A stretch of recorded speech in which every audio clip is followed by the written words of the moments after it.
মাগুরায় ধর্ষণের শিকার ৮ বছরের শিশুটির শারীরিক অবস্থার কথা জানিয়েছেন আন্তঃবাহিনী জনসংযোগ পরিদপ্তর আইএসপিআর। সংস্থাটি বলছে, শিশুটির অবস্থা এখনও আশঙ্কাজনক। রাজধানীর সম্মিলিত সামরিক হাসপাতালে সিএমএইচে pediatric intensive care unit PICU এ চিকিৎসা চলছে।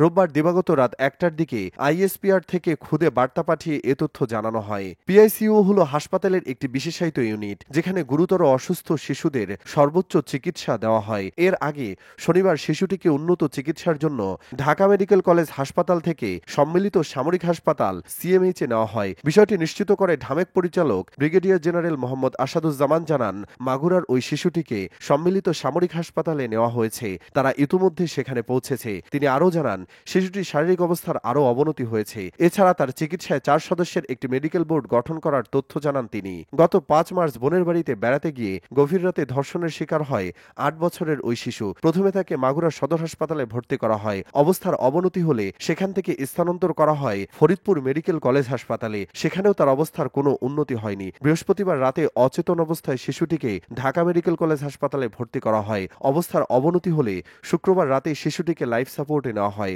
৮ বছরের শিশু আসিয়া সহ দেশজুড়ে ধর্ষণে অভিযুক্তদের দ্রুত সময়ের মধ্যে সর্বোচ্চ শাস্তি কার্যকরের দাবিতে সারা দেশে বিক্ষোভ ও আন্দোলন চলছে।